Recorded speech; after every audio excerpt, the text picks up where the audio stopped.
Kyle, thanks so much for joining us today. I've been really looking forward to this, and I appreciate we've had to jump through some hoops to make this happen, and I really appreciate your flexibility.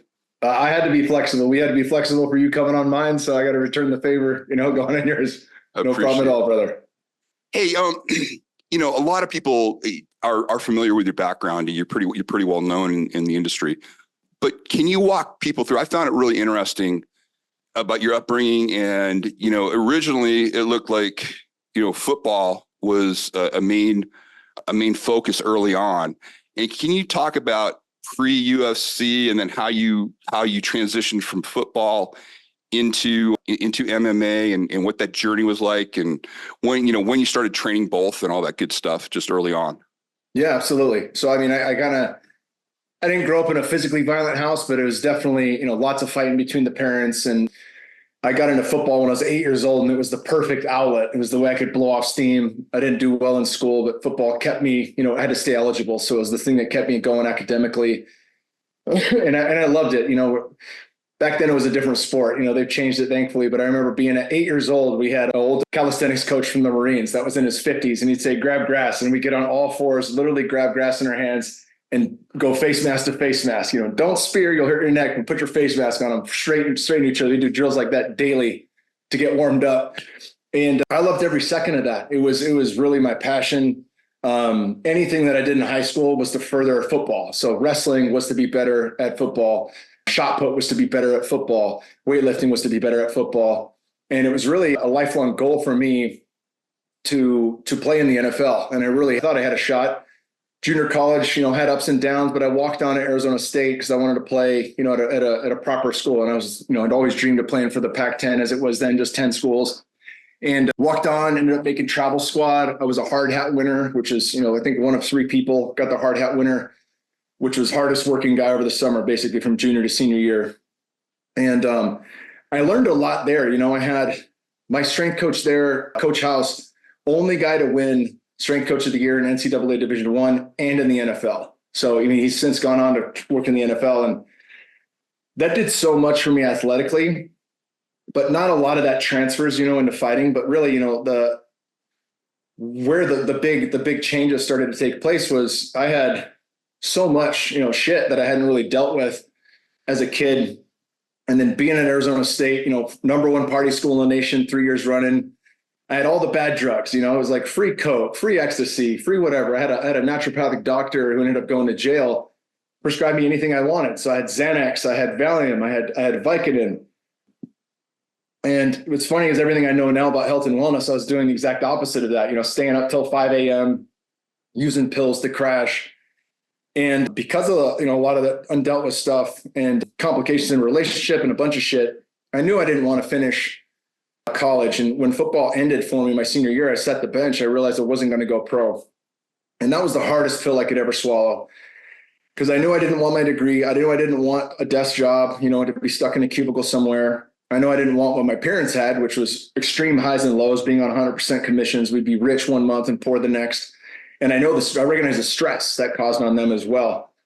And analyzing, half the reason for those fights and things like that growing up, but really hit rock bottom, decided I was going to take my life. I ended up pounding up all the pills that I had in my cabinet, went to the top of parking lot 7 to jump. And I just felt this wash come over me, and the words, "not yet," which didn't feel from me. It felt from something outside myself, just say, "not yet." And I realized right there, all right, I'm not going to take my life. I came back in, the security guard had followed me up at 3:30 in the morning. He's like, "Holy shit, you're naked." And I was like, "Oh yeah, I am naked." I was like, "I'm sorry, man." Explain what was going on. I was like, "I'll put a robe on and come back down." And I woke up in the hospital 36 hours later. My parents had flown in, and that did a few really big, important things for me. The main one, though, was it popped the idea of what I should do. It absolutely eviscerated everything I had grown up believing about what I should do. And it was the first time in my life where I actually asked myself, what do I want? And I didn't know what I wanted to be. I didn't know what I wanted to do, but I knew what was missing. And part of what was missing was, I'm still an athlete. I haven't even touched my prime yet. And I love the camaraderie that football brought. So I started training in mixed martial arts, just to build back the camaraderie and to have something, when you're training in MMA, you're working out, you're taking care of yourself, but it's not like a workout. Like you're not going there to the gym, lifting weights and shit like that. Like, of course that's a part of it, but you get to learn something new. It's completely novel. And I was really drawn to that. I trained for about 6 months, switched gyms, and the guy's gym that I switched to was named Roland. He ran a small show called Rage in the Cage out in Arizona alongside his gym.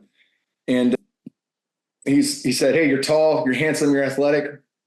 Fight pro for me one time. If it goes well, you can keep going. If not, you can say you fought pro. Like, all right, that's a pretty good pitch. Yeah. So I chewed on that for a minute, and then I ended up fighting. My first 2 fights, I won in under 30 seconds on 6 months of training and athleticism. And I loved fighting. I'd fought a lot growing up. Back in the day, before zero tolerance policies, like we'd scrap all the time in the Bay Area. And so like people would be like, oh, Silicon Valley, why is it AKA one of the best schools in the, one of the best fight clubs in the world? And I'm like, you clearly aren't from here. Like people fucking get down. It's in all of us, in the blue collar folks that are here, and maybe not the Facebook guys and the Google guys, but this is before all that. So I ended up getting to 7-0. I took my first loss and I really had some decisions to make because before Arizona had really grown into a hub for MMA. Hit up my strength coach house. He's like, Kingsbury, quit fucking around. You got to move home. Go back to the Bay and train at AKA. So I go back there, picked up a strength coach who also led me down the rabbit hole of Paul Check and a lot of what was the seed of my second education from a health and wellness standpoint. And not long after being at AKA, I made my way onto the Ultimate Fighter season 8, and that got my foot in the door for the UFC. I think, I can pause there or I can talk about, what that meant at that point, but. Yeah, I absolutely want to do that. Just for some background for these guys. What's interesting is you embraced MMA basically to try to recapture that camaraderie that you were missing. Like, and so there's so many guys like in the military, they got out of the military, and some of them, that's when they start training MMA is after, again, trying to recapture that team feeling that you have and that brotherhood feeling. Just real quick, did you have growing up, I know you said mom and dad were under a lot of, financial stress and fighting and stuff. Who did you see back then for a male avatar growing up? Did you have anybody that was inspirational to you that you were kind of aspiring towards? I mean, you had your football career and you had things like that. I'm just curious. Yeah. I mean, as hard as my relationship with my father was, when my parents divorced at 13, it improved tremendously. And, one thing I always remember, there was no lack of love in that house. Like my dad, we were watching the 49ers in the playoffs, Joe Montana in his prime.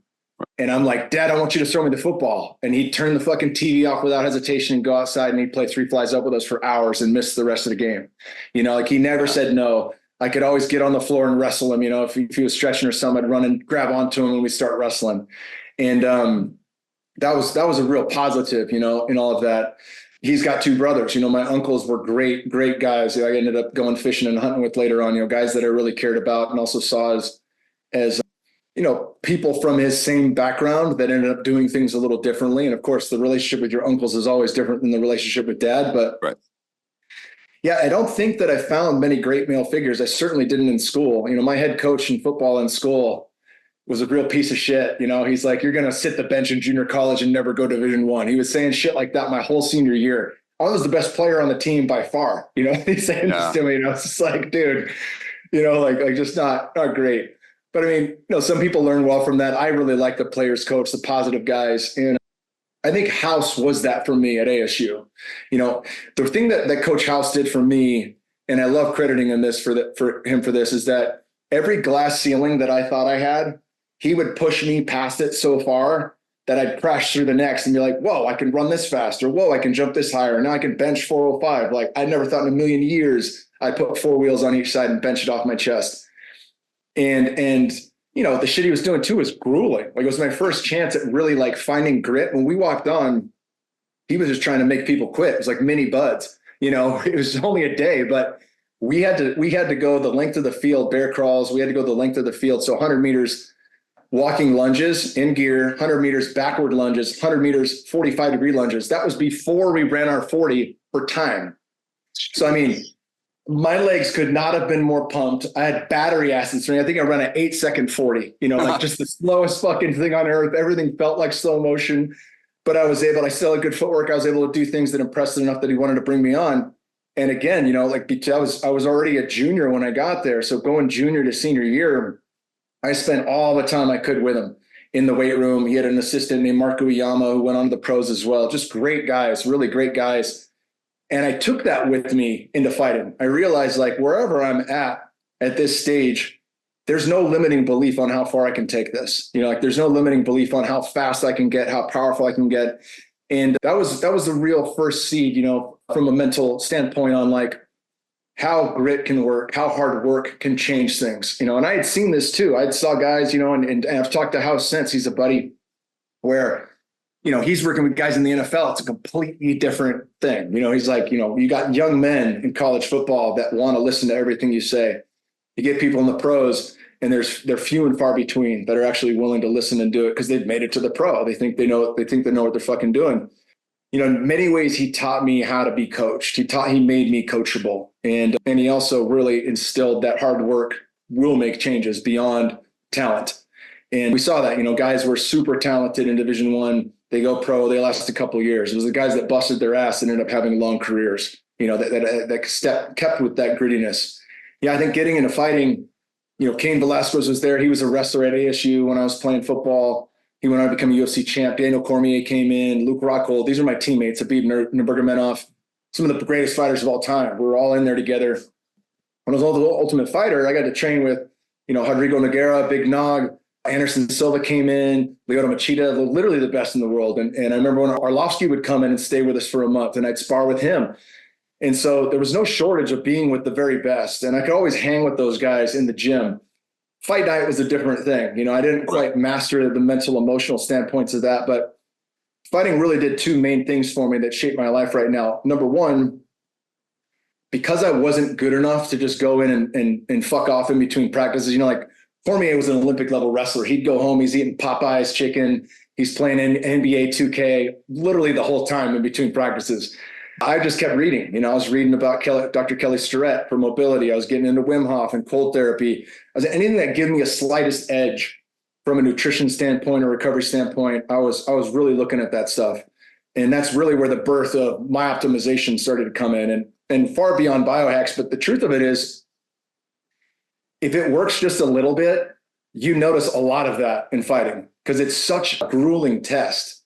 You know, like there's no greater test than that from mental, emotional, physical standpoint. And so I would know very quickly, you know, back then we were sparring 3 days a week, Monday, Wednesday, Friday.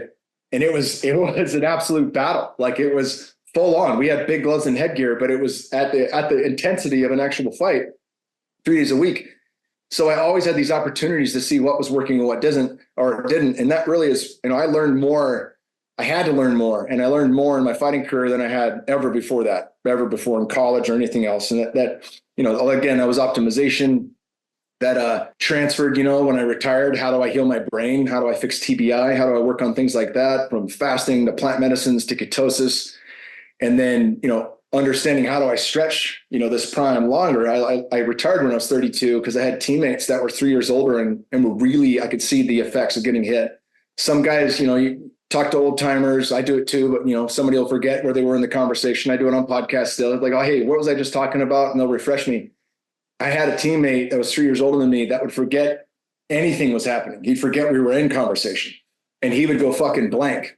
And I'd say, you were saying such and such. And he'd just blank stare. Yeah. Like, we were just talking right now and you were saying about this thing. It's like, what? Like it was that far. I was like, fuck, dude, I don't even see old people that act that way. And so it's a real scare for me. And knowing I'm living in my mom's garage at the time, I'm making dog shit money. I owe the IRS money because I forgot about one fight bonus and I've been fucking had to pay them back over the course of 10 years. There was a lot there. And, you know, I always had the thought that if I ever am a 500 fighter, if I drop below 500, I'm out. It's not baseball. So if I'm under 500 at Rage in the Cage, I'm out. If I'm under 500 at King of the Cage, I'm out. Thankfully, I made my way to the UFC. I had a 4-fight win streak. There was, you know, 2 fight of the night victories. There was a 26-second knockout in the UFC against Ricardo Romero on a huge card with Anderson Silva when he threw that fucking Steven Seagal kick and knocked out Vitor Belfort. Yeah. I was a shoo-in for knockout of the night. It was my first, and it was a $75,000 bonus. He throws that kick, and I'm like, Gone instantly. There was no debate. Like he throws that kick and down goes Vitor, and I was like, there's 75 grand. He doesn't need that, man. He just fucking, that's gone.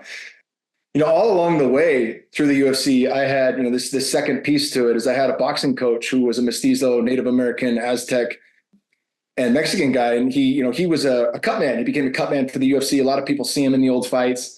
My first fight of the night victory, they're filming him in between rounds and he's like, how bad you want it? And Rogan laughs and imitates him, His name was Huitzi, short for Huitzilopochtli, the Aztec god of war and agriculture and the hummingbird god. So he moved like a hummingbird. He was very, very small. He was like, I think he fought at 115, the size of my wife, just an itty bitty guy with tons of speed. But the thing he did for us is he'd bring us out to the reservation in NorCal for traditional sweat lodges, the Anipis. And it'd be me and Kane and a bunch of other guys. And sometimes he'd bring dudes from the hood of Eastside San Jose and we'd sit with them. And he was just trying to show people a different way of life. And in that, he was teaching people about respect and reverence and intention.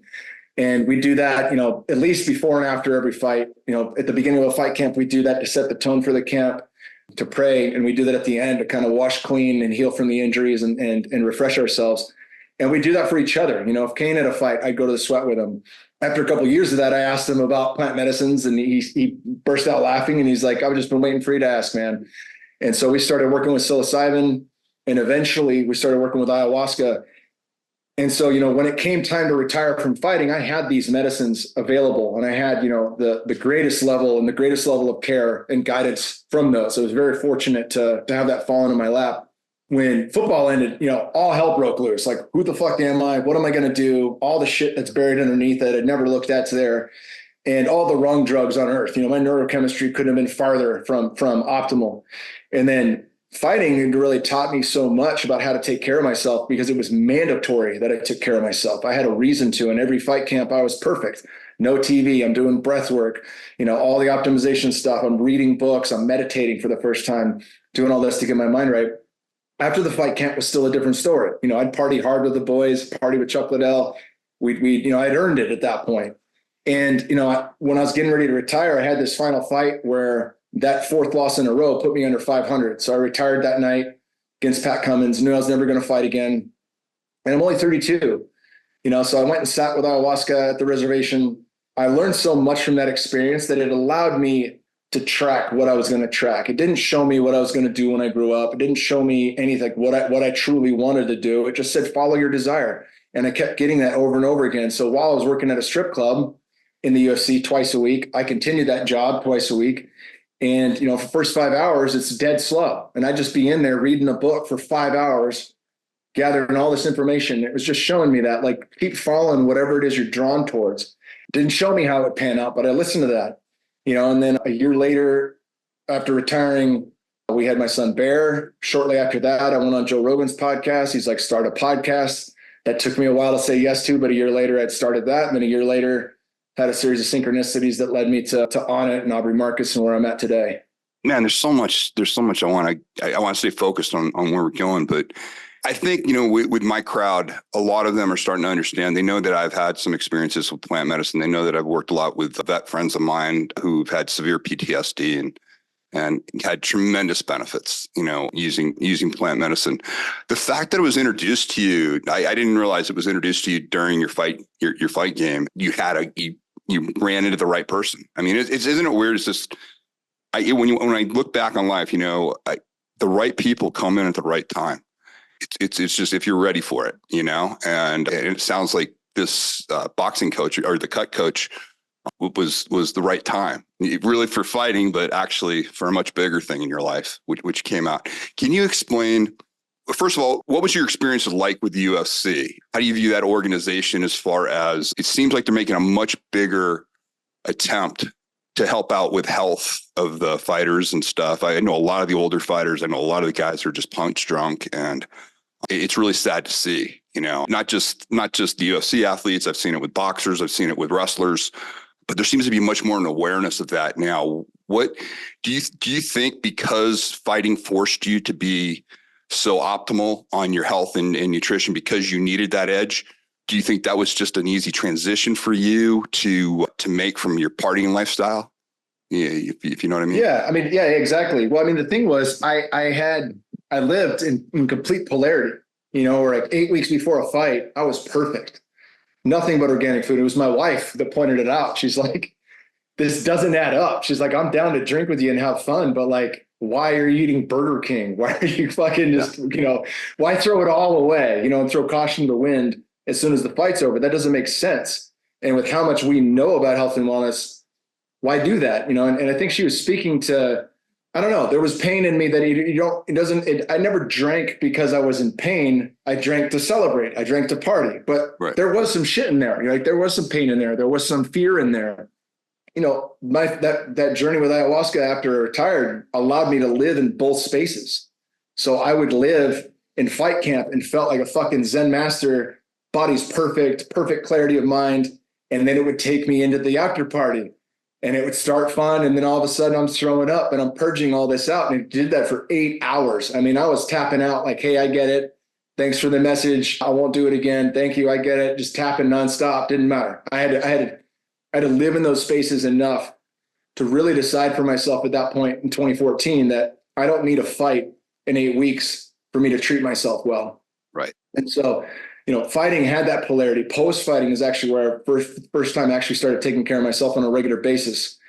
And, I'd still in those early years party a bit here and there, but far, far less.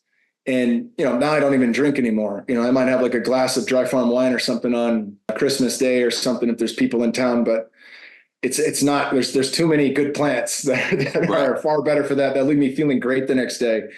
Yeah. I don't know. I think you had one more part to that question I'm not getting to. Well, it's just, I think you were able to learn something that a lot of the guys don't learn that I know that are in combat sports and, football, meaning you got some information early on how to do. Now, granted, you were doing it for the fight and you were doing it to optimize yourself for the fight, but then you realized, through your wife and other people, like, hey, dude, why don't you just keep this going, during that time? And I think that's such a key thing. And the reason I'm bringing it up is because people people watch a lot of these podcasts because, I talk about violence and I talk about protecting yourself, protecting your family, best ways to do things. One of the things that I see everybody dropping off on is really taking care of themselves to optimize their health in eating and how much of an edge that gives you if you just maintain that. And it's not difficult. It's very easy to make transitions. It's just hard to break your old habits, basically. Yeah. And can you also explain? I don't want to assume with my folks. I have talked about ayahuasca before, but can you just explain for people what ayahuasca is and what the process is for people and why a little bit of the history. If I can jump around for a second, I don't want to lose this thread. When I undiet first, then we'll circle back to ayahuasca. One of the things that changed me permanently, for lack of a better term, or really started to shape, how I ate and the practices that I started in body post-fighting. Tim Ferriss, let's listen to his podcast in 2014. He had Dr. Dominic D'Agostino on, Dr. Peter Attia. He had a bunch of guys talking ketogenic diets and, the possibilities of it healing the brain. And so I went into a pretty hardcore nutritional ketosis state for 2 years on and off. And my fucking brain had never worked so good in my entire life. And I mean, it didn't just heal it. Like it brought me to new levels where now as I was reading books, I could recite shit for people. I almost had photographic memory. And it was so dramatic a shift. It didn't just make up for what had been lost. It got me to new areas that I'd never felt before. And I really thought, should I go back to school for this? Good Will Hunting being one of my favorite movies, when he's telling the guy, you could have got all that for $2.50 in late charges at your public library. That stuck. That was the piece that won because I was self-educating myself, still am. All these books behind me, I'm buying those. I'm listening to Audible. I'm listening to podcasts and authors. And that's been my education piece along with trial and error and making it my own, the N=1 experiment and being the guinea pig. But that ketogenic diet for people that have had trauma to the brain, things of that nature, like it cannot be overstated how well that works. I haven't been in ketosis in many years, but I'll still do, fasting mimicking diets or a water fast at least once a year to reset metabolic flexibility. And that lasts the whole fucking year. So circling back to Aya, and then we maybe, if you want to touch back on that for other questions, we can. But ayahuasca has been around for thousands of years. It's mainly 2 plants, but it's really a brew, which can sometimes include hundreds of plants. And from the west coast of Peru to the east coast of Brazil, There's different iterations between different indigenous peoples on how to make it. But generally they contain the vine, which is what they would call ayahuasca, and that's Banisteriopsis caapi. The vine contains two pretty potent alkaloids called harmine and harmaline. And those are responsible for the MAOI properties. The other, the trachuna leaf, Coach vidris, is the scientific name, that contains dimethyltryptamine. A lot of people by now have heard about DMT and things like that. You know, Rogan, who's awesome and a buddy, will often say, you know, DMT, it's an ayahuasca, and it's kind of say it's not the fucking same experience. It's not even close. One's a rocket ship ride that lasts 5 to 10 minutes, and the other one is hours. And so having had both, you know, I've had some weird novel experiences on DMT, but I never changed my life because of DMT. Right. Ayahuasca has planted seeds in me that have resulted in me changing my life, you know, and it doesn't do that for you, but it's revealed those things to me in a way that's so palpable. I'd be a fool not to listen to that medicine, you know, and when I compare that to any other plant medicine, it's really unique in you know, the earthiness of that medicine. You know, like mushrooms can be kind of extraterrestrial. It can be very out there. Sometimes they're not grounded well. But this vine is grounding, you know, and they call it the vine of the soul and the vine of the dead for a reason. One of the very first, you know, if you read trip reports on this on arrowhead.org, a very common thread is that people realize very quickly they're not their body, that whatever consciousness is, it's beyond that. And that thing doesn't go away when you die. You know, that answers a lot of questions that a lot of books tried to write about many years ago. But to understand that for yourself viscerally is a whole different fucking thing. And many more lessons from that, you know, that I've sat with that medicine 30 times. A lot of people are like, wow, 30 times. To curandero or somebody that's been working with that for 30 years, they might do 300 ceremonies a year, you know, to the people that are really pros in this space. One of the drawbacks is that, you know, people will come from Europe or America or Canada. They go down there for 6 months and they come back and they say, now I'm going to start serving this medicine. And so one of the things I like to propose to people is that there are white belts in the medicine space up to black belt. And even among black belts, you know, when I was in Vegas for 4 months, I had my black belt. I rolled with Robert Drysdale. He didn't break a sweat. He could tap me every minute on the minute, and he was barely working. And I was so tired at the end of this. I got 20 pounds of muscle on him in a damn near 600-pound deadlift. And it was effortless for Drysdale to smoke my ass. Now, he'd been a black belt longer than I had been training jiu-jitsu, right? But that kind of frames it. And the same he's a good friend. My son trains at his school.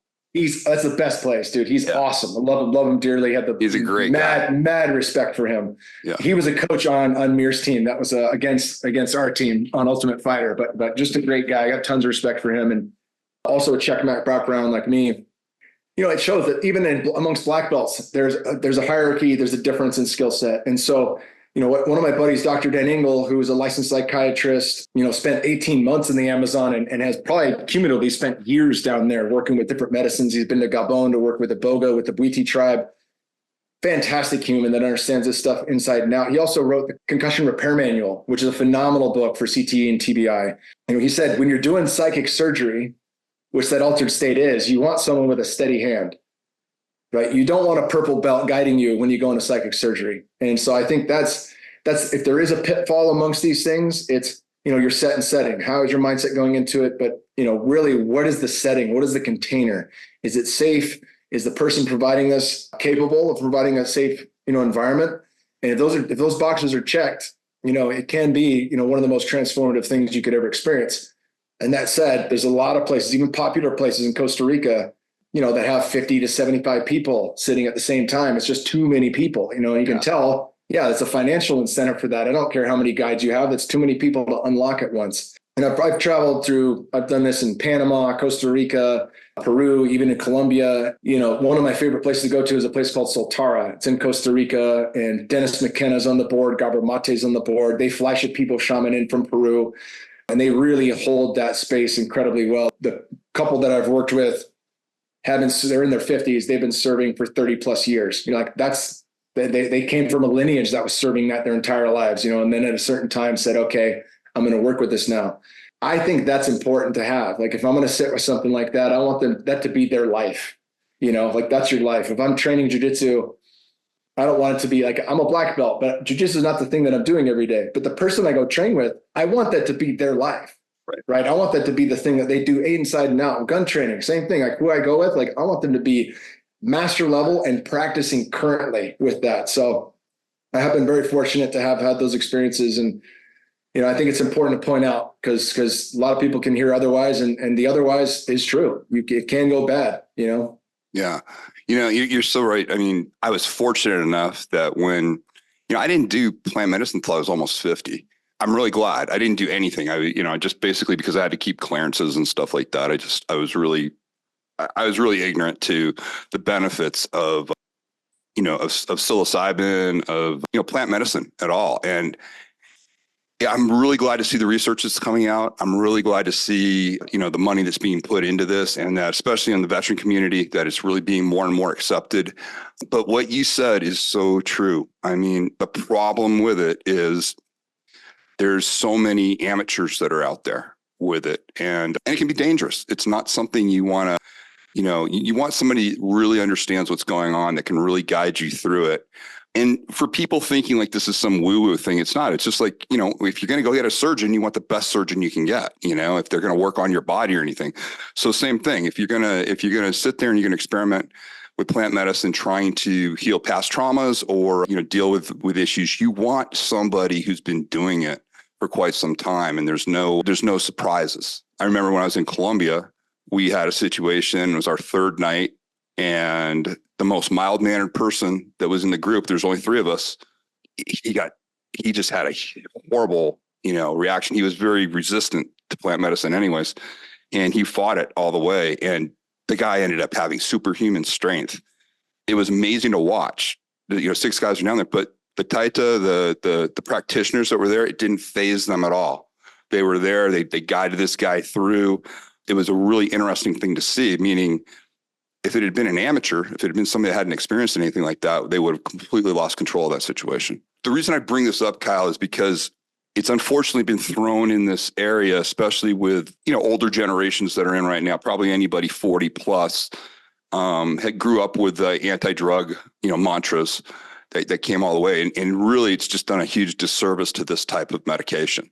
It's extremely beneficial. It's natural, and it's really not very expensive when you find the right people and you do it right. So it can be tremendous. I know people that have literally spent thousands and thousands of dollars on psychology, on psychiatric medicine, stuff like that. And with just a deliberate, well-orchestrated plant protocol, they literally are off all of the drugs that they had before. They're living much better lives. And I just tell people it's really something to think about. But the reason I wanted to ask you is because you have extensive experience with it. You really do live in a mecca in Austin. You just got great contacts where everybody, and you know where to go and everything. So I thought it would be interesting for us to at least, talk about that. The next thing I wanted to train and continue on, if there's more that you want to talk about on the plant medicine side, I then think it's really interesting that we all know we have a group that we all are involved in. And for me, it's fascinating to be in that group because it's so diverse. And yet everybody is really committed to, protecting themselves, protecting their families, very practical, nothing crazy, no crazy prepper stuff or anything like that. Just really sober people and some incredible practitioners that are in there. But when did you start to realize, okay, I need to look beyond, I'm a very capable person physically, you're there. And it's funny you mentioned Frank Mir, because I remember talking with him out here in Vegas one time. His turning point was when I forgot what restaurant it was, but he's at a restaurant with his family and it was robbed. And he realized where he was sitting, and he literally had nothing in the toolbox for that. And it completely flipped him. And he realized, oh shit, I've been under this illusion all these years that my skill sets would take care of me and my family at this time. But I realized in this scenario, I had nothing. Can you speak to the being well-rounded? You obviously physically you're well-rounded, combat sport wise, you're well-rounded. You understand all the parameters on that.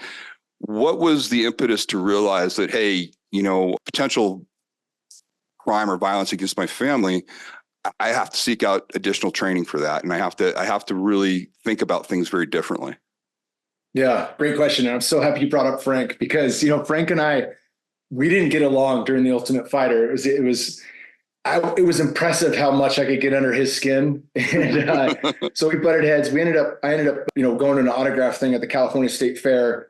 And my partner at the time was hanging with his partner, and I got to hear a little bit about how, he was treated growing up and shit. And so it softened me to Frank, and I actually like him. But I remember seeing Frank like at a UFC thing, and he was showing people all the fucking knives he's got hidden, on his necklace and all these different places where his guns are. And I go, motherfucker's heavyweight champion of the UFC. Why does he need a single knife? Why does he need a single gun? And it was mind blowing to me. I was like, this guy must be like, just in so much fear everywhere he goes to need all that. Like it really thought, and it didn't dawn on me, tell your story, that everyone has a time. Everyone has a time where they cross that line and they go, holy shit, no one's protecting me or my family other than me and my family. Yeah.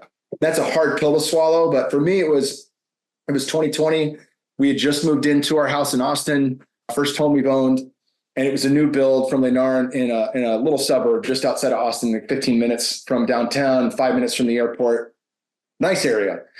And they had lights on every camera, our camera on every light rather. And I was like, cool, man, I travel a lot. This makes sense. And it was a smart home. All of them have solar. They give you a free Alexa with video and audio. They give you a free Sonos speaker with audio, and you're setting all this stuff up. Like, what a cool gift for buying a house.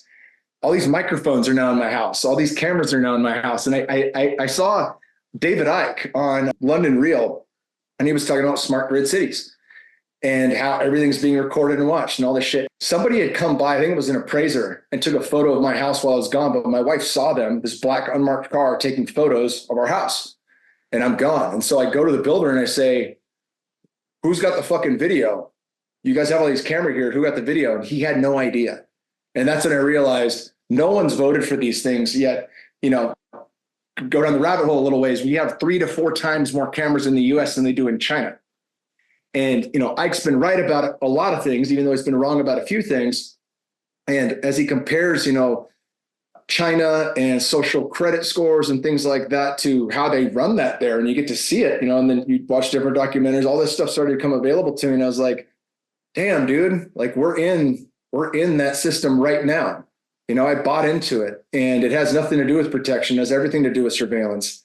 If I call the cops, they don't even have fucking access to that video. They don't know who came over. They're not going to search for that. And being buddies, I'm good buddies with Tim Kennedy. That's why I'm wearing the sheepdog stuff. I've been training with him since I got to Austin in 2017, and similar background. He grew up at the pit. While I was at the pit, he wasn't there, but same homies back in Central California. And right when I got to, I loved guns. Like my dad and I would go shoot a little bit in California, 8-round magazines, whatever the hell the limit was. I always appreciated that. But being buddies with Tim and a lot of guys that he's got working with him are law enforcement in Austin, SWAT team guys. I've become buddies with a lot of them. And I became buddies with one of Tim's trainers, Jeff Gonzalez, who's recently been introduced to the group. Great. Just great, man. Old school Navy SEAL. Tremendous marksman, so we're working on different things. And I had Jeff on the podcast in 2020 to kind of break down, because at the time he was the lead instructor at the range in Austin, and the range is the ultimate shooting place. It's like the coolest place. Remember when I first got here, they had all these guns behind glass on the wall with a digital price tag. And I was like, you mean I can go over there with a Texas ID and buy that and leave with that today? Like, I was just like, holy shit, like the whole world changed. I thought it was cool and a novel thing. I didn't think it was necessary, but talking to Jeff, he had witnessed record high sales, as you would assume, right? During the pandemic and during lockdowns, because, you read any doomsday book, it's 72 hours to anarchy. If the power goes out and there's no water or food for 72 hours, all bets are off. All bets are off on who's coming for you. And it could be your next door neighbor. It could be anybody, right? And so really understanding that, he had done some training, he's trained all over the world, but Jeff had done some training, told a story about when he was in Maricopa County outside of Phoenix. And some folks had moved there, and he was training with the sheriff, and the sheriff brought the story in that this new couple from LA had moved kind of out in the sticks, maybe 45 minutes from Phoenix. And they had somebody scouting their property, and it freaked the wife out. They called the cops showed up 30, 40 minutes later, and this guy wasn't there anymore. And she's screaming at him. She's saying, I'm going to have your badge, all this shit. It's assistant deputy. And he's like, all right, I'll get the deputy. Guy comes in and he just says, hey, when we show up here, it's to fill out a report. It's not to save the day. If you can't come to the understanding that it's on you to protect yourself and say yes to that, this isn't the right place for you. You should move back to LA. I was getting into fire service and things like that. And response times became a big thing, like 5-minute response time in Santa Clara, 8-minute response time in San Jose. And thinking about that with cops too, a response time of 5 minutes, which is lightning fast. Everything you listen to your book, when violence is the answer, your whole fucking world can get turned inside out in 5 minutes. Yep. And they could be gone. They have time to do anything they want to you and be gone and never get caught and never get in trouble if you're not capable. John Hackelman, who's the lead trainer at the pit and a very close friend. He was Chuck Liddell's coach through all of his years. Hackelman always used to have a little fanny pack with a gun in it. And I said the same thing. I'm like, you're the fucking pit master, dude. Like you got the hardest hook in the industry and you've given that to so many people. And like Glover Teixeira has his knockout power. Chuck Liddell has his knockout power because of the pit master, Coach Hackelman. And I was like, why do you need a gun? He goes, I have a gun so I don't have to fight. And he's like, look, man, say there's 5 guys here and maybe I can take them out. Maybe I can't. Maybe one of them has a knife, and you go through every iteration of this when violence is the answer. But those little seeds started to fruit in me and they started to pollinate and they started to really make sense to me. And as a father and a provider, I didn't feel safe. I didn't feel like if I was out of town, my family could protect itself. And it made sense to my wife. We started going through these trainings together, Sheepdog Protector 1, different things like that. We just did a trauma response class, which was all on how you save lives. How to tourniquet within 30 seconds, chest presses and all the things. So if someone gets shot or stabbed, or probably more likely on the farm, if there's a major accident with our skid steer or excavator and the arm gets ripped off, how do we keep each other alive? Right. And so each of these things has allowed me to sleep better at night, knowing every training we do. And the training is always fun. But like when you've got like a realistic training and people are screaming and somebody's flailing on the ground, it's funny how this fake drill gets really, really interesting and people can't pull their tourniquet out. And it's like, where does it go? And, the frazzled nature, I think fighting has helped me to kind of move through that. There's a point where our little girl who's about to turn 4, she was like 6 months old. We were leaving from a friend's house. She had swallowed a little piece of paper. It was like paper mache. Mm-hmm. And it was on the side of her throat. And we got on the freeway and it turned and was now blocking her and she couldn't breathe. She couldn't move it out. She couldn't breathe it in. My wife thankfully was right in the back seat and she's panicking. She's like, pull the fuck over. She can't breathe. She can't breathe. So I look, get to the right lane. I get out. And the first thing I got to do is like, everyone quiet, just like settle, everyone quiet. And then I looked at her, I saw where it was, put her over my shoulder, gave her the back pats. I said, fish that guy out with your finger. And she got it out and we saved her life. But having instances like that where like, yeah, life is on the line here, but we need it calm. We need to zero in. I think those experiences have helped me to understand what high pressure situations actually look like. And thankfully, we were able to save her life. But I think about things like that, like it takes training and familiarity in order for you to be comfortable with that. Same thing with fighting. You get guys like Division I champion wrestlers that come through AKA, quit after 3 fights. They have the best pedigree on earth. They should be heavyweight champion, but some people can't get over getting hit in the face. Some people can't stay calm when they're being punched. And it is, a graduation process of repetition. No one goes in there and just loves getting eaten in the face and they're like, now I can fight. But at some point you're able to withstand that and still, stay in your center while you're working through that. So I definitely feel like that helped me potentiate those skills. Whether it's shooting a handgun or applying tourniquets or any of these things, these skills need to be repeated. And the sword needs to stay sharp. Same thing with boxing, kickboxing, any of these martial arts. They fade very rapidly. It's not like riding a bike, like you have to practice that stuff. And thankfully for me, I'm a lifelong martial artist. I absolutely love it. And we set up a dojo here. This is the new house on the farm. This is the library and podcast center, but our 3-car garage is just a dojo. There's heavy bags. We got the springboard floor from Fuji. So our mats are really nice and soft. And we do jujitsu in there and different forms of MMA and striking. And, so much of that is what I do because I love. And at the same time, there is an aspect where when I'm sharp and I feel like I'm sharp, I sleep better at night. A lot of that had to do, like fear can be a great teacher. I really had struggled with fear through 2020. And I realized what medicine it's been because we wouldn't have this farm right now if it wasn't for fear. Like fear lit a fire under my ass that very few things could have. I mean, I'd always paid attention to regenerative agriculture, so it's getting turned on the Paul check. I voted with my dollar and bought from farmers locally. I split a cow, a bison out at Rome Ranch. They're the Force of Nature guys. They're in Fredericksburg, like 90 minutes away. Went out there, had my son on my lap at 4, and we watched her go down. prayed for and honored her. And we kept her bison robe, the fur. We kept the skull, the Euro skull, and honored her nose to tail, like every bit of her that we could. And my little girl was in the womb when we were consuming that. My wife was consuming. That's literally what built her body.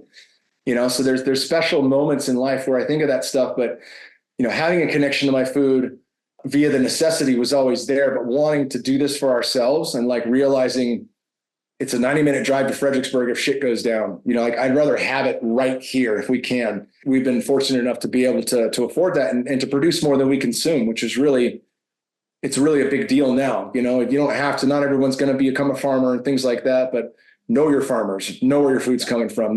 We don't have a well here, but we got rainwater collection in a 30,000 gallon tank, and we can make that work for a whole year for several people. So, little by little, I've been adopting more of these practices and seeing, see a need, fill a need. And I think that's what's great about practical prep is it's not doomer shit. It's useful shit. I'd rather not have municipal water coming in here as nasty as it is and getting that filtered 6 ways from Sunday and then trying to reinvigorate it. I'd rather capture rainwater. And I'd certainly love to have a well if we weren't on top of the Edwards Aquifer, but that's salty water and we can't use that yet, So there's terms that I like from football that I still think about. Lou Holtz had one. He said, inch by inch, life's a cinch, yard by yard, life is hard. Yep. And they really stuck with me, right? About the importance of these baby steps. But I think as long as I'm inching along, in different facets of my life and checking these little boxes each day, that feels good. If I hit 6 minutes of mobility, my body feels better for it. If I get in the ice bath for 1 minute instead of 3, I still check the fucking box. Yep. As long as I'm moving every day and doing things that actually help me, that matters. As long as 80% of my diet is coming in is ultra clean and the not so clean is still organic cheat meals, I feel better for that. And so really finding ways to optimize life in every sense of it, and making sure that the preparation standpoint, if the lights go down, if, read 1 second after, like there's a lot of scenarios that can happen where shit goes south. But, our buddy Tucker Max, he came on the podcast and on my podcast and he said, this is a guy who started a biodynamic school. He started a farm. He's doing a lot of cool shit. And he goes, if in 10 years or 20 years or 30 years, we're wrong and nothing bad happens and life becomes a panacea, did we make any mistakes starting a school? No. Do we make any mistakes teaching our kids survival skills and having them outdoors every day? No. Do we make any mistakes producing the most wholesome regenerative food on the planet that heals the earth as well as the animals, as well as ourselves? No. There's nothing there that's a mistake or lost time or things done wrong. It all makes sense still. Even in the face of positivity, it still makes sense to do that stuff. Yeah. And that's what's so, it's peace of mind. That's really what I try to tell people. And the other thing, and I loved your inch by inch and yard by yard comparison. When people come to me, a lot of times they give you the reason why they haven't trained or why they haven't prepared or anything like that. And it's because they're not approaching it that way. They're approaching it yard by yard and they see things as insurmountable. And especially when you get older, I use, like, I'm going to do a seminar this weekend. I'm teaching a seminar and I'll have people, and probably the majority, they'll be probably between 30 and 50. With adults, I have to always tell them, I go, hey, before we start, after I give them the whole brief and everything, I said, I need you guys to do one thing that's going to really make this work for you. And, they're all like waiting for the big reveal. And all I say is give yourself permission to do this poorly. I mean, just you're learning. This is new information for you. It's okay. You're not supposed to start out perfect. Same thing with firearms. I mean, I had learned, I'd been through, when I went through BUD/S, I'd been my training, and then I hadn't trained firearms probably in about 10 years at one point. And I started training again. I got back together with, a couple of my old Delta buddies, and they just started chipping the rust off of me again. And, the skill sets were still there, but I had to humble myself. I couldn't, I didn't have the accuracy that I used to have.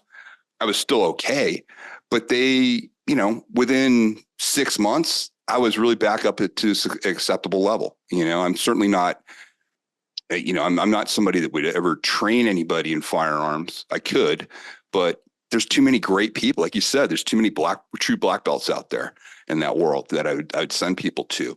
And I think that's the other thing too. People are afraid to be students and learn. And it's actually really fun. Like going to a trauma class is really, really interesting and stuff. And when you do it with your kids and you do it with your family, it's this one thing, like you said, you sleep better at night. And the reason you sleep better at night is because you realize there's a potentiality for certain things to happen.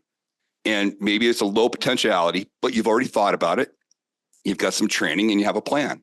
And so now what do? You enjoy life, I just think it's really encouraging for people to do that. But, if they take that inch by inch, yard by yard comparison and really think about that, that's such a great short sentence that says so much right there on how to approach learning. Yeah, you spoke to a couple of things that I want to expand on that I think are phenomenal. I'm drawing a blank on one. I'll just speak to the other one. There's a phenomenal book called Atomic Habits written by James Clear. He came on my podcast right after releasing that. It's a few years old. And in that, he talked about the LA Lakers in the 1980s, Magic Johnson and just the best of the best and how they were. And their coach, Pat Riley, didn't expect them to be the best at dribbling. He didn't expect them to be the best team defensively. He didn't care about any one particular thing. He wanted them to be 1% to 2% better in the 5 big things: rebounding, shooting, dribbling, passing, and defense.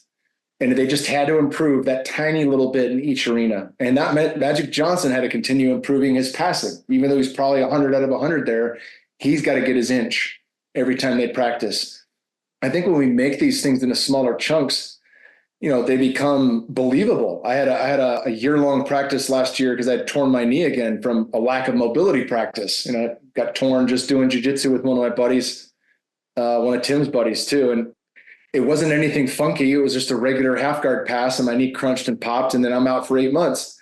That led me to some other cool shit like blood flow restriction and some other cool healing modalities. But really that only happened because I was lacking mobility. Kelly Stratton used to say that, like, if you're injury prone because of a lack of mobility, that's a liability. Like, you're a liability in a situation that goes south. Like, don't be the liability.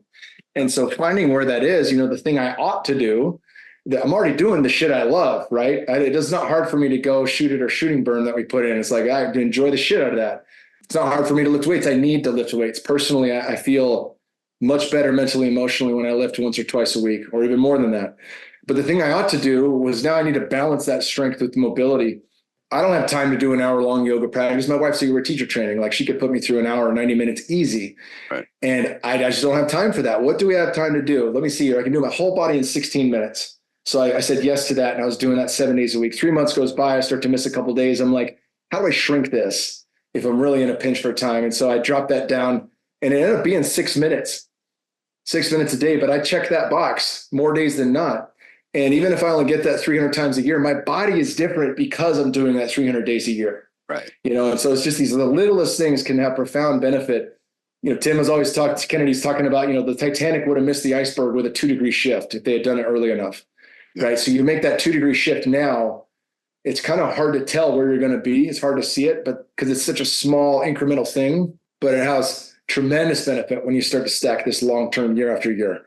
And I think there's a lot of things that we can do for ourselves. And if we're honest, like Paul Chek always says, the first thing you do when you're changing your diet, stop bullshitting yourself. Don't lie about what time you go to bed at night. Don't fucking lie about what you got in the pantry. Be 100% honest. And if you are, it's pretty revealing to know, like, oh, this is where I'm messing up. This is where I can tighten up. This is where I can do better. Right. And how frequent can I throw caution to the wind, and say, fuck it, I'm going to go for it and eat whatever pizza, that kind of thing. That becomes fairly obvious for people. And if we have our bodies at a certain level, where that center is. I'm never going to be in the kind of shape I was in the UFC, but I can have a different form of cardio, and I could still be able to do the things that I love, like get out and roll, hopefully well into my 50s. My dad got his black belt a year before me. He started training in jiu-jitsu just when I got to the UFC, because he had done full contact karate and boxing and wrestling growing up. He had never done jiu-jitsu. And so just to be a better fan, he got into that. He was in his 50s when he got his black belt. He was in his 50s when he started, and in his late 50s when he got his black belt. And he's 73 now, but he's been on the mat with me and Bear. And Bear's no black belt yet, but like, it's a really cool thing to have that with. And that thing didn't come to him overnight. But the second piece, now that I remember, is the beginner's mind. Like, one of the beautiful things about jiu-jitsu is it is humbling no matter what. Like, there's no one that doesn't get humbled in jiu-jitsu. Yeah. And even when you're a black belt, like me rolling with Drysdale, I understood it. And at the same time, incredibly humbling. Like, I was just like, fuck, man, it's like I'm a white belt with this guy, Yeah. Like, that's how it felt. And I think there's something to those who say yes to being humbled anyways, to those who say, I might suck at this for a while, but I'm not going to give up. There's a lot that can be said for that. And I think, I always consider myself a student first, a teacher second. Yep. And the things that I teach well are the things that I've been a student of the longest, and it's the experiences that actually matter in the translation for the teaching, because, same thing with the way you got into what you're into, starting with that injury, right? Like that set a course for wanting to understand this. It fed your curiosity. And, a lot of people could have been in that situation and said, fuck it, I'm going to go do something else entirely. Right. But we can take those losses as gifts, and like Jocko says, you win or you learn. There's no loss. Right. And I think that's an important thing to remember as well. This is a little different from a normal and a normal podcast. And I wanted people to hear this because I think we get too caught up, too myopic on a problem. Like if you're worried about your self-protection, you're like, okay, I don't want to hear about how to live life. I want to hear about, this. Well, part of the reason you're in the situation you're in is because you're not really looking at your life and how are you arranging your life. I've been surrounded by some of the most incredible operators in the world, guys that are in units that, you don't see them on Instagram. You don't see them on podcasts. You don't see them anywhere because they're out doing it, and I've been surrounded by those individuals, the majority of my life. And they were the ones that kind of taught me early on. I was surprised because I thought I was going to be around like, your typical, Hollywood, version of a spec ops guy. Most of these guys are really low key, highly skilled at what they do, good communicators. And when they're off, they're off, meaning they don't go around, hyper vigilant the whole time. They're aware, they're there, but they're very calm. There's a calmness about them. And as a young guy, I was really attracted to that. I was like, well, how do you get because I was one of those guys early on, always thinking, looking around the corner, thinking something was going to happen, got in a ton of fights when I was a kid. And there's just that maturity of when you truly have put the time in and you've really thought about it, you have that calmness. Like talking with you can tell like you've done a lot of work and you're enjoying your family, you're enjoying your life, you got clarity.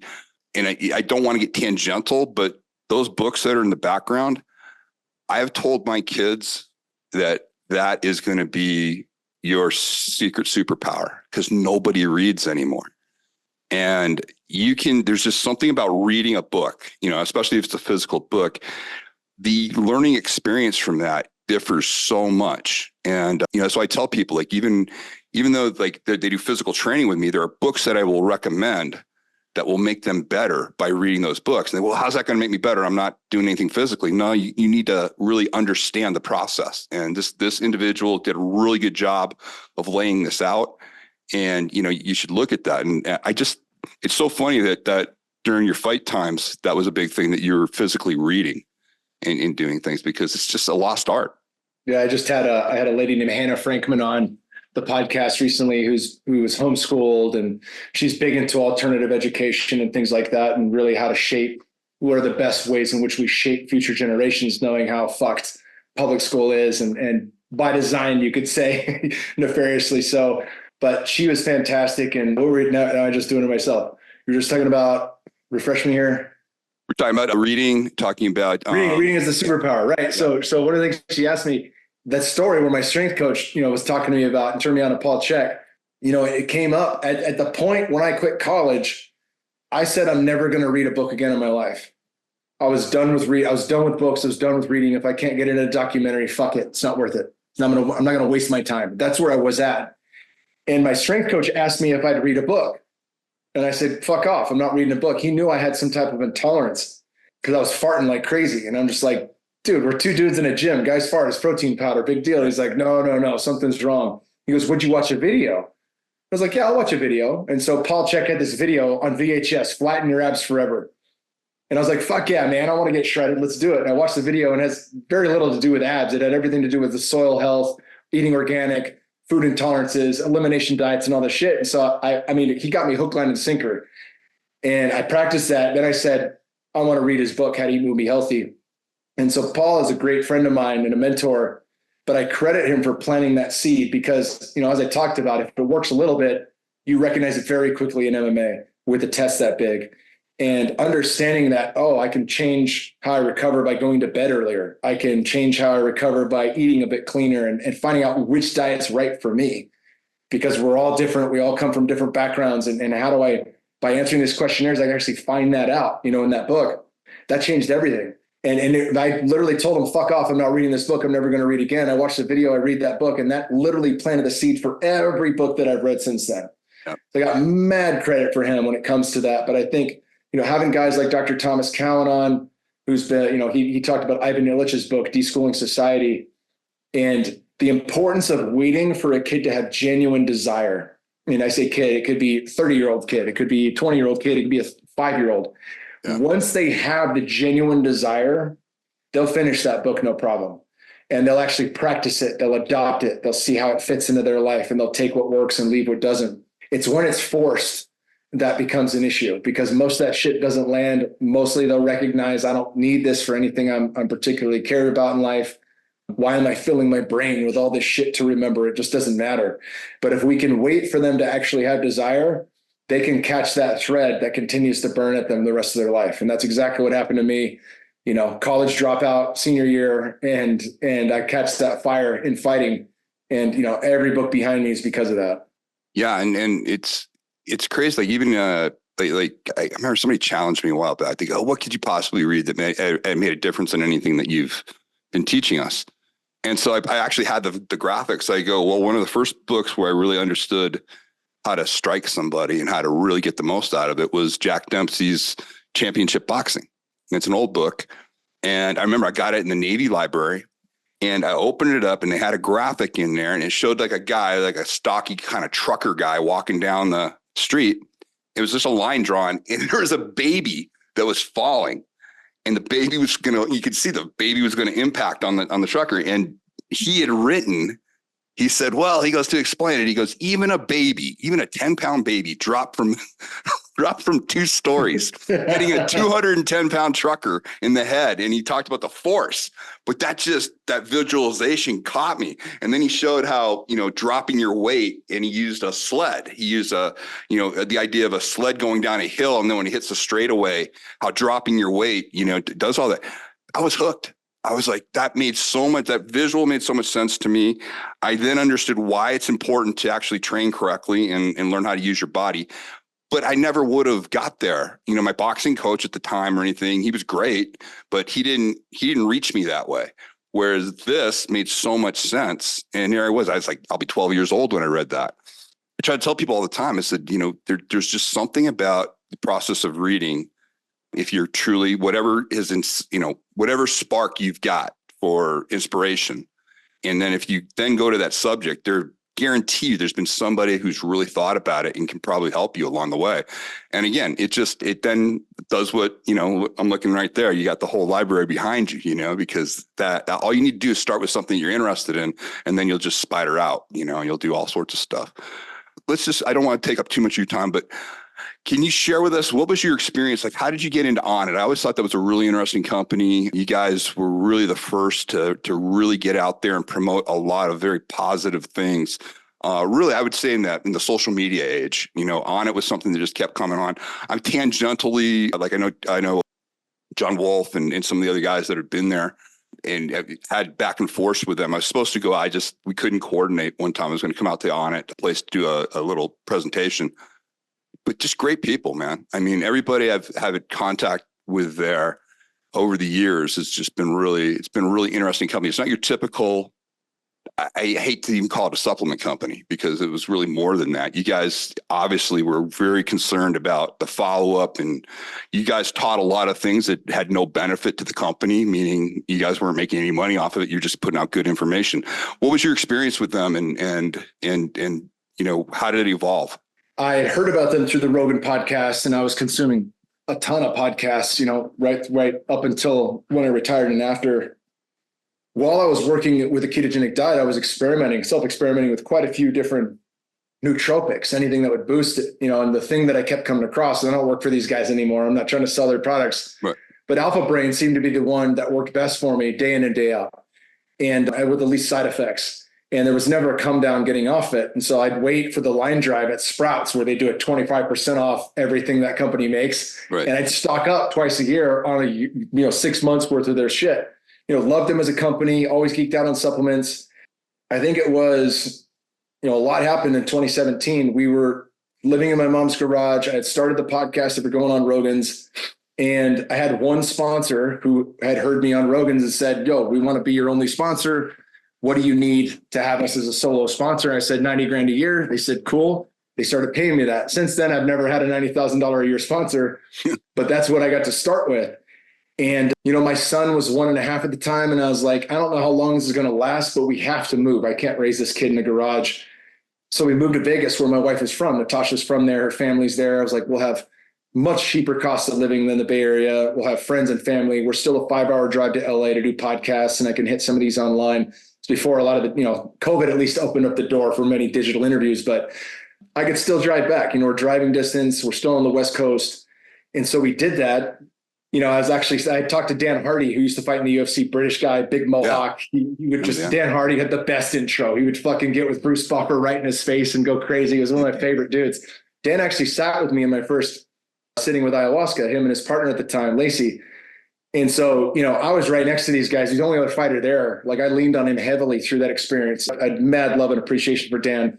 And so I asked Dan, I said, hey, I'm moving to Vegas. If you know any practitioners out here, he goes, there's one lady who flies in Shipibo from Peru. I was like, really? To Vegas? And he's like, yeah. She's great. So he sets me up with her, and we were renting a house, and it was the fucking oddest thing. We're renting this house. I go to her place. She's flown in a guy named Leonard, who's like 21, but he's been practicing since he was 5. He started with tobacco at 5 years old, right? Young dude, but to this day, best guy I've ever sat with. And we go to her house. It's the same fucking house. It's an identical floor plan. And I'm like, damn, dude, like, I know synchronicities, but this is just weird. Like, I know where our shit goes. And like, it was fucking weird, especially on medicine. But first 2 nights, 3 nights straight. And first 2 nights were really challenging, deep work. And third night comes, and I have some concerns over providing for my family. And I can feel that this thing isn't going to last forever, but I can't see the light at the end of the tunnel. And I had wanted to go to PaleoFX in Austin because I knew about Rob Wolf and Mark Sisson and Paul Check and all these guys. Like, these would be great to interview. I'm not going to learn anything there because I've already read these guys' books. There's not like a 20-minute presentation they're going to do on stage. It's going to teach me anything I don't know already. And I kept arguing this with and I just kept saying, you're going to go. You're going to meet people. You're going to go to meet people. I couldn't afford it. The 90 grand a year stretched really thin when you've got a kid and you're the only income. I'd already looked at flights. They were too expensive. And I kept arguing about that. It was like, you're going to go. It's going to be cheaper. It'll work. And so finally I agree with it and I move on from that. Next day's a Monday. I go to southwest.com just for shits and giggles, and flights are 50% off to Austin that day. And I was like, you got to be kidding me, right? So I book a flight. An hour later, I get a call from my buddy Sal from Mind Pump. They have a fitness show in San Jose. They've been buddies with me from the jump in my podcasting career.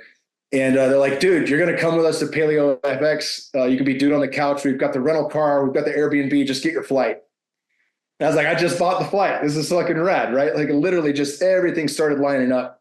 Get out there. Sal even paid for my food while I was there. I mean, they really took care of me. They knew I was hurting financially. And met a guy, he's like, what do you want to do while you're here? I was like, I want to meet Ben Greenfield. I want to meet John Durant. I want to meet Aubrey Marcus, and just want to meet these guys. And I ended up getting into a dinner where all 3 of them were Aubrey Marcus, Ben Greenfield, John Durant, great guys. And we all hit it off. It wasn't a lot of one-on-one time, but we hit it off. We could tell there was something there. And then chance would happen if there is such a fucking thing. We had the same flight back after PaleoFX on a Sunday night to Vegas. It was me, Aubrey, and John Wolf. And John Wolf and Aubrey were looking at opening the second gym in Vegas as the next location. That never happened. But the flight did happen, and we sat next to each other. It was a Southwest flight, so he could save me a seat. We traded war stories for 3 hours on that flight. We talked fighting, fasting, supplements, nootropics. I had just run a 55K ultra. We talked about that. How do you combine an ultra marathon with a 500-pound deadlift? You name it. I mean, we left no stone unturned. Relationships, odd relationships, everything I was into. I mean, some people got up and walked away from us for the conversation, but we went fucking deep, and maybe it was like 20 minutes left in the flight. He goes, I'm taking you and your wife with me to Burning Man. I was like, all right. And he goes, and you're going to come work for me at Onnit. And I was like, I don't know about that one. I'm down for Burning Man, but we got a really good thing in Vegas. We got family out there, and cost of living is less than Austin, and it's pretty far, pretty long drive. I can't make it back in one day if I needed to head home. And he's like, trust me, you'll understand. So we go out for an interview. I have a flight that he books for me to fly out for the interview before Burning Man. While I'm in the airport, getting ready to fly from Vegas to Austin, the CEO of the company that was sponsoring me calls me up and he says, hey, I'm really sorry, but we're under serious financial trouble and we got to let you go. And I said, how serious is the financial trouble? And he said, real serious, because I had a severance contract for 30 grand because I expected something like this to happen, right? And they say, we can't pay the 30 grand. So in that moment, the worst runs through my mind. I'm like, I'm going to need to borrow money from my mom to rent a U-Haul to drive back to move back into my fucking mom's garage because I had nothing saved. I mean, we were pinching pennies and still I was able to put nothing aside. And I'm thinking I have to borrow money to move back. And my son's now 2.5, right? And I'm just like, this is the worst scenario, but I've got my flight. And so I get on that flight, I meditate the whole way and actually get off the flight feeling better than before the bad news. And so we have an awesome weekend. You know, at the end of it, we start to talk business and he lets me know, like, I want you to build supplements with me. You'll be my right-hand man in the supplement making game. You'll take over the podcast as the host because he had heard me on Rogan's and liked what he heard and knew I could handle podcasting. And he goes, and I want you to be the office guinea pig, you know, and I want you to help. A lot of the content you were talking about was content that I would feed to them right up on a ketogenic diet. You're still recommending egg whites and oats. Like, this ain't 1980s bodybuilding. There's a new way to fucking do shit around here. And I want to help with that. And so I really had a big hand in changing the culture there and bringing in awesome people. You know, he wanted to know everybody that I knew. So that's how I got to meet Paul Chek. I said, let's fly him in. Let's podcast with him. That changed Paul Chek's career. You know, he started his podcast after that and became top 20 in health and fitness because of that. So many great things happened from there. At the end of that, you know, we're talking business and stuff. He tells me all the things that I'm going to do. And he goes, when can you start? And I just smiled and I go, well, you should have heard, you know, this story happened right when I was flying out here. And he's like, shit, you're talking right now then.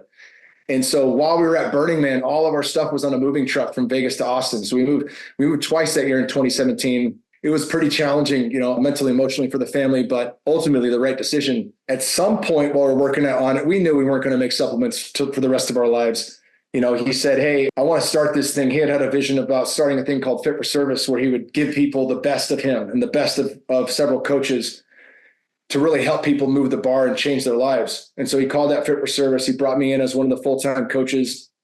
Eventually I stepped down from Onnit right before the sale. Still benefited tremendously from the sale. You know, we've been with Fit for Service for the last 5 years. I've been coaching in there. This is year 6, and it's really transformed a lot. It's helped, you know, thousands of people, but that to me is medicine. You know, we put people in altered states legally, right? We do holotropic breath work, shamanic breath work, ecstatic dance, different things that actually get people to fucking move through the funk and coach them up so we can heal their body, we can heal their mind, we can get people on track and really build community from that. So we have 3 trimesters a year. We head out to Montana, this next one, then Sedona, then Malibu. And you know, part of this farm is to be able to bring people to that, because in 2020, when they locked the world down, I realized very quickly, this thing doesn't survive on Zoom. We have to get people face to face. You know, and when Texas and Florida were the first 2 states to reopen, there was a lot of people saying online, they're going to die. Everyone's going to die.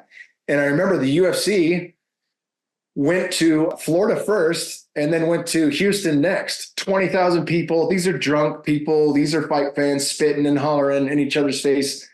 They're not your picturesque version of health and wellness, right? Right. No one gets fucking sick, right? And so right then I said, I was talking to everybody, I was like, we have to have a place to grow our own food, a place to have access to water, a place where we can host events for other people so that we have more than just Sedona to bring people to. And after the sale of Onnit, you know, thankfully he was able to pull this off. We got this land. We've been building our house for the last year here, and we're all moved in now and stewarding the land. You know, we just sold 20 cows. We've got 100 sheep, a bunch of exotics on the land, food forest with 400 fruit and nut trees. You know, it's been a huge learning process, but also like the dream come true. So super fortunate, you know, for so many reasons, but just all those synchronicities lined up. And a lot of people will say I'm lucky. I will say that I've been guided, and we are connected. You know, we're all connected. And if we listen to that guidance, there's a reward for that. And I've been the recipient of those rewards throughout my life. Yeah. You were able to, you found a place where all your network was just synergistic. It was just easy to use. It was effortless in some ways, you know? to where you could be really valued and brought in. I just find people when they're open to that, and like you said, you gotta have the faith, take the risk. The fact that you got back into meditation when you're going through that. That's the one thing I tell people all the time. When the shit hits the fan, that's when you got to really tighten up on everything and just go. And then clarity. And usually it's right before something big is about to happen, which is exactly what happened with you. Well, listen, dude, I really appreciate the time that you put in here. I've been wanting to talk to you about this. It's exactly what I thought I'd get out of it, which is great. Where's the best place for people to connect with you, or where would you like to send them? Yeah, you can listen to me once a week on the Kyle Kingsbury podcast. I've had great guests such as yourself on there, spreading the good word. If there's any interest in what we're doing at Fit for Service, go to fitforservice.com. Again, we're in year 6. I'm teaching each trimester. I teach everything that I know about health and wellness, optimization, longevity, you name it, everything on the physical body and how to optimize that to live your best life. And then we still have the meetups that we're known for, where we bring people together and we go through transformative experiences and build community in that way.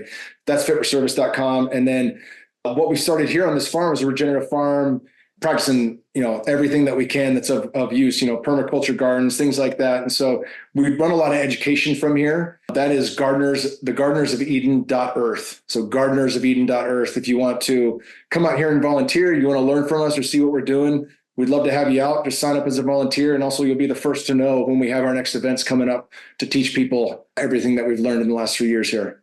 We'll make sure to put all that stuff on the show notes, so they'll have all your contact stuff. And hey, thanks so much. I look forward to. I definitely want to have another conversation in the future. There's way more stuff I'd like to go into, but just what is now that you've been doing it, now you're building out the property right now. Just as you're leaving, what's your next big step that you're looking at with what you're doing? Yeah, I think the next big step, it's been this house. We've been unpacking for the last 2 weeks. And anybody who's built a house, it's the biggest first world problem you can imagine. It's nothing but fuck ups and time delays and everything else. And at the end of the day, it's all first world problems. That said, my education, I feel dialed in on some of the practical stuff, in terms of self-defense and training. And I enjoy the fuck out of that. I really do. It's not hard for me. I make shit convenient. We have a music and art room just for the kids' education at home and for us to all practice music and art. And we've got a dojo just for us to all get in there and practice different martial arts. So we've got the berm just so we can practice shooting. And I think one of the big things that I'm looking forward to is really deepening and broadening my connection to nature and specifics to this land. What does this land want from me as a curator and a tender? What can I give this space to really optimize it and allow it to flourish? We put trees in the ground 2 springs ago, and it's insane to see how much fruit we have. We're not supposed to be getting fruit till years 3 to 7, and some of the trees are absolutely covered in it. So we've stumbled and made some really good choices. We've stumbled and made some really shit choices. We brought in 40 sheep with no sheepdogs and lost 6 sheep in one night. So that was a hard lesson learned. But we've got sheepdogs now. We've got a lot of things we're learning from, and I think what's great about this for me and for the kids is that if you put something in the ground and you watch it grow, it's real. It's 3D. It's in our reality, right? And it needs your care. It needs the kids' care. It needs our influence matters to keep that thing alive and flourishing. But there's rewards from that, from the fruit. There's rewards from our 120 chickens, when the kids go out and collect eggs and we actually make breakfast tacos with our own eggs. We did our first lamb harvest. It's the best fucking meat I've ever had. Like it was mind blowing. I'll have to hook you up when we do another one. Just want to plant the seed here for us. By the way. I want you to run an education here at the farm. We'll get all the folks from Onnit and people in Austin. We're only 30 minutes south. So I would love to have an event with you instructing here, and then we'll get face to face in these chairs in the near future and do another podcast together. That'd be outstanding, my friend. I look forward to that. And please, if you guys come back to Vegas in any near time, let me know. I'd love to take you guys out for some dinner. Beautiful, brother. Thank you so much. All right, brother. Be well, man. You too. Have a good one.